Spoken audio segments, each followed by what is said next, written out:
So, 2023 is on the books. So, as far as some reflections of 2023, Yeah, it was a good year. In general, there were some challenges, but overall, I mean, things came together and I guess improved. So overall, it was a good year, and we did, like I said, mm-hmm. a lot of traveling down south, South Carolina. Yeah, for family and business, Yeah, taking care of some business. and some travel up north to visit my folks, my mother and Pittsburgh siblings in Pittsburgh. sounds good. And earlier in the year, turned 60, went to New York. Pretty good. Yeah, New York was a good trip. Yeah. So yeah, there were some challenges with 2023, but that's what life is. You got your challenges, you got your valleys, and you got your Yeah, mountains, and they worked out. hills to And climb. God is good. That's right. All right, so maybe So looking forward to see what 2024 brings. yeah, So we've got some ideas of some things we'd like to do, right? yeah, yeah. So, Looking at maybe taking a big trip this year that we'll tell you about at some point, I'm sure.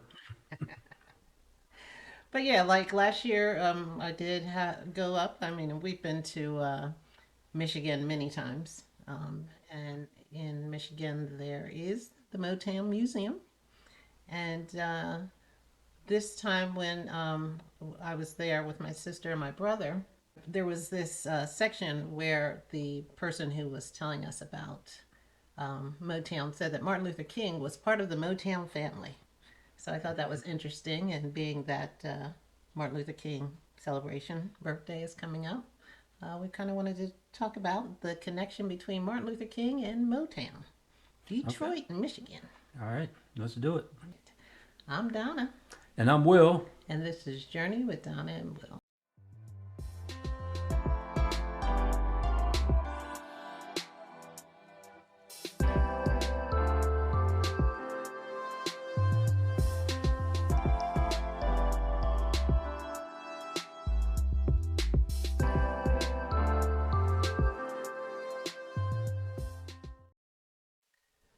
So, we're talking about how Motown with Barry Gordy, who obviously was the founder of Motown, crossed paths with Martin Luther King.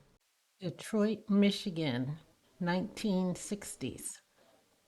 There was a growing black middle class in Oh, Detroit. absolutely. African Americans were thriving up there because they went up there for the automobile business. Hmm.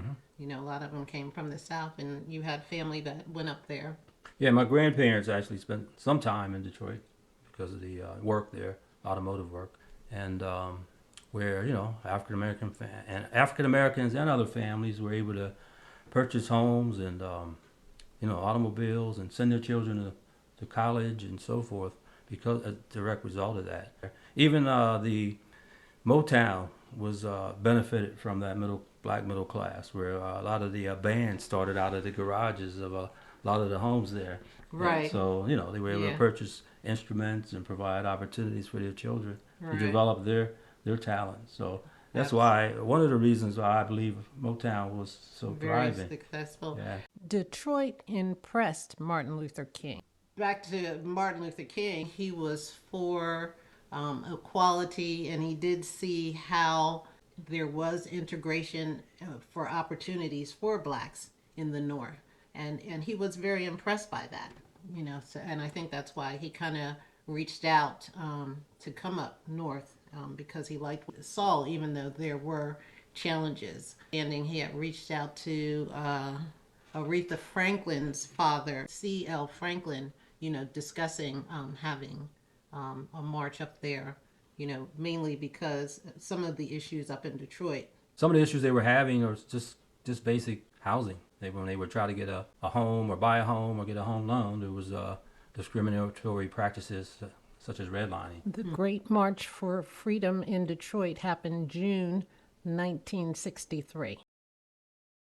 And he gave a speech. They had the march, with numbers range from 100,000 to 200,000 people in the march. And the interesting thing was, a lot of people say the March on Washington, is known as the "I Have a Dream" speech, but he had said that at this particular march. Yeah, so yeah, he gave that speech apparently more than once. So I guess he had the opportunity to perfect it in different venues. Right. Motown recorded Martin Luther King's speech in Detroit. Barry Gordy, he recorded that speech because he definitely wanted to get that message out. This was important, for people to hear, what he had to say. The record was $1.80. He had offered $400 for an advancement for Martin Luther King. Yeah, he didn't want the money for himself. He basically wanted to donate the money to the cause, to the SCLC. Motown created a spoken word label, Black Forum. So in 1970, based on Dr. King's messages, Barry Gordy created a new label called Black Forum, and it was for spoken word artists. He put on there the two speeches, the Great March to Freedom, and the second one, Why I Opposed the War in Vietnam by the late Dr. King, was the first speech under the label. And this won a Grammy in 1971 for the best spoken word recording. Motown artists that were influenced by Martin Luther King. There were a number of artists that were influenced by MLK in Motown. For example, Shorty Long's elegant 1969 single, I Had a Dream.